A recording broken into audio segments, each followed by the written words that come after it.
Donc bonjour, nous allons commencer aujourd'hui notre série de vidéos sur les environnements marins par la première partie, à savoir qu'est-ce qu'un environnement marin.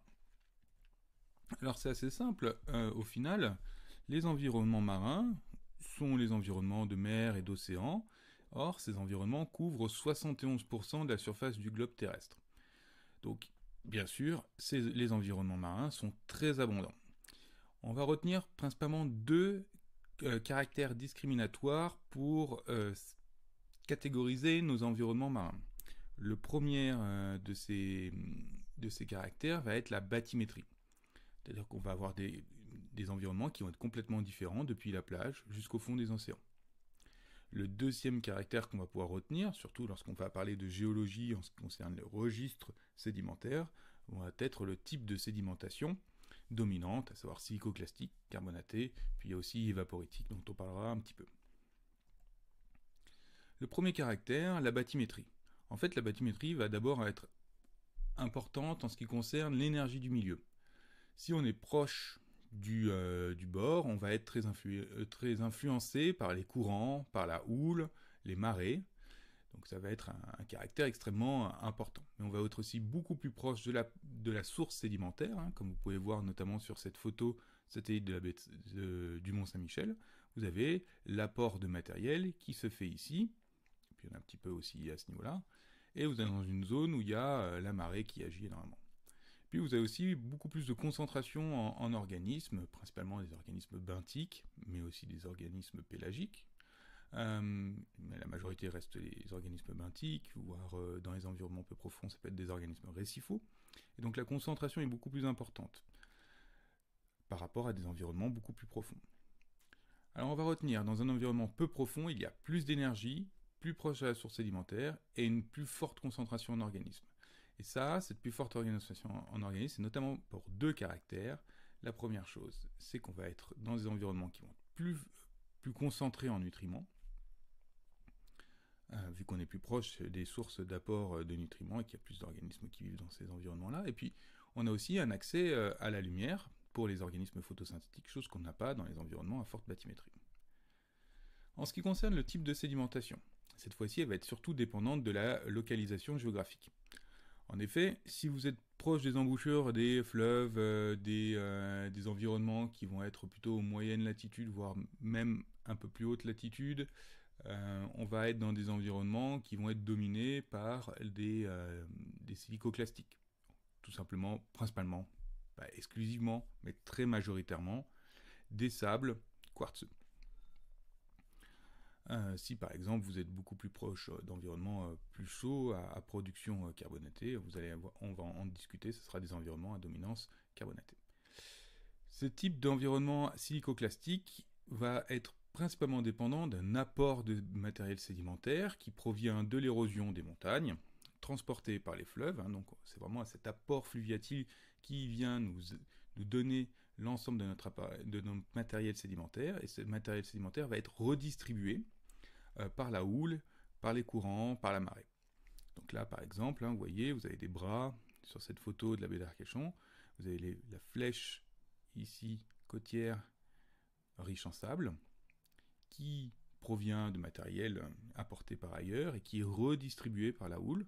Et ici, vous voyez que vous avez ces bras dans la baie d'Arcachon, qui sont autant de chenaux qui peuvent redistribuer le matériel qui sera par ailleurs apporté, notamment apporté ici. Lorsqu'on est plutôt basse latitude, donc, qu'on est souvent dans un environnement plutôt chaud, on va avoir une sédimentation qui va être dominée carbonatée. En fait, ce type d'environnement, ce sont des environnements qui sont propices à la production par des organismes de coquilles de thé carbonaté, aragonitiques ou calcitiques. Ces organismes sont très abondants dans les mers tropicales et donc ils peuvent dominer complètement la sédimentation. Surtout si vous êtes dans des environnements où il n'y a pas d'apport silicoclastique.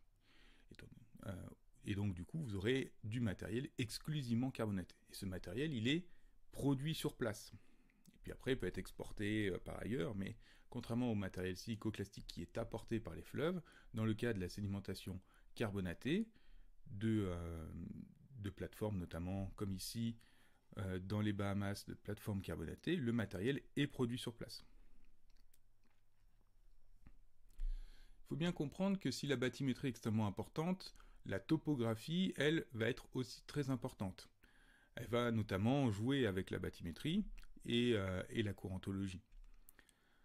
Alors, on va avoir des bathymétries à très grande échelle, dans lequel on va utiliser une nomenclature qui va être assez simple.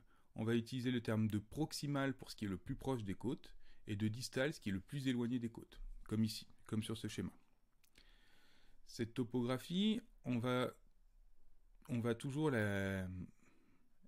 utiliser la même nomenclature, à savoir que lorsqu'on est vraiment à très grande échelle, c'est-à-dire la transition croûte continentale, croûte océanique, depuis le continent, on va avoir une partie toujours de croûte continentale assez plate, assez peu profonde, qu'on appelle le plateau continental, qui peut être plus ou moins étendu, hein. C'est là où la topographie justement va être importante.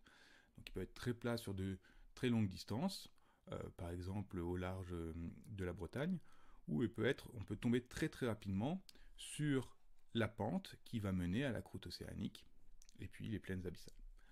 Cette pente, par exemple, elle va être assez proche si vous êtes dans des environnements comme dans le golfe de Gascogne. Donc c'est vraiment un héritage d'un grand plateau continental ou d'une pente très proche du continent en fonction de la région topographique dans laquelle on est. On va utiliser une nomenclature, cette fois-ci un petit peu plus fine et à plus petite échelle, concernant les environnements et surtout les environnements bathymétriques. C'est-à-dire où est-ce qu'on est situé en termes de profondeur.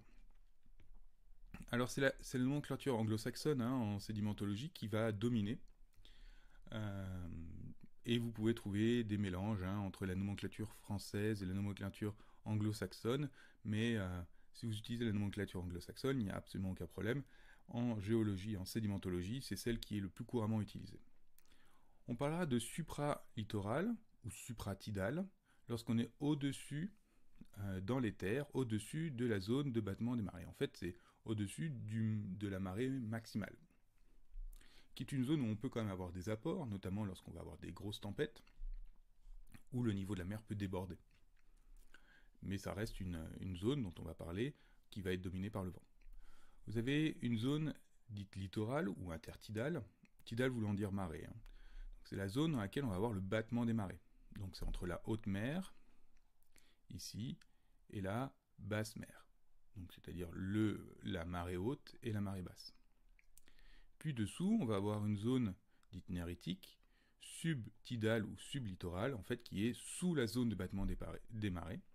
Donc cette fois-ci, on est toujours en eau, dans cette zone ici, subtidale, mais on va être au-dessus de la limite d'activité des vagues de tempête. Donc c'est-à-dire qu'on ressent toujours l'effet de la houle. Les vagues de tempête, c'est le moment où on va avoir la plus grosse houle, et donc elle va se ressentir à plus forte profondeur. Vers 200 mètres, en sachant que cette valeur est très très approximative, elle est très dépendante de la topographie, de la région dans laquelle on est, si on est plus ou moins protégé, donc vers 200 mètres, c'est pour avoir un ordre d'idée. On va avoir une autre transition, et cette fois-ci on va avoir la zone bathyale, qui est en dessous de la zone d'activité des tempêtes. Et puis lorsqu'on va arriver vraiment en pied de pente, dans les environnements d'océan profond, cette fois-ci 4000 mètres, c'est la profondeur moyenne dans les environnements dans les environnements profonds quand on n'est pas sur la dorsale médio-océanique, on sera dans les zones abyssales. Vous pouvez aussi avoir plus finement un autre découpage, et cette fois-ci, de nouveau, on va avoir une nomenclature anglaise, cette fois-ci, on va s'intéresser notamment à des découpages un peu plus fins en lien avec l'énergie, et notamment dans la zone néritique. Alors tout d'abord, vous avez le foreshore ou l'avant-plage, qui est dans ce cas-là la zone de battement des marées. Donc c'est la zone intertidale. Vous avez le shore face, qui cette fois-ci va être entre la zone de battement des marées, qui est ici, et la limite inférieure d'action des vagues de beau temps. C'est-à-dire les vagues de tous les jours, les plus communes, vont avoir une houle qui va affecter la sédimentation jusqu'à une certaine profondeur qu'on appelle la limite d'action des vagues de beau temps. En dessous, vous avez la transition offshore, donc offshore c'est dire le large, ou l'upper offshore, vous trouvez les deux termes qui sont adéquats. Et cette fois-ci, on va être entre la zone d'action des vagues de beau temps et la zone d'action des vagues de tempête. Les vagues de tempête ayant une houle beaucoup plus puissante, elles vont avoir affecté le sédiment à plus forte profondeur. Et puis enfin, lorsque vous êtes en dessous de la zone d'action des vagues de tempête, vous allez être dans le lower offshore, pour l'anglais, c'est le large franc, ou l'offshore tout simplement dans ce schéma ici. C'est sur cette nomenclature que l'on va arrêter cette vidéo, et dans la suite des vidéos sur les environnements marins, je vous parlerai des environnements peu profonds, silicoclastiques, carbonatés, arides, et des environnements d'océan franc, le large, l'offshore très franc, avec la sédimentation principalement issue de la décantation depuis la surface.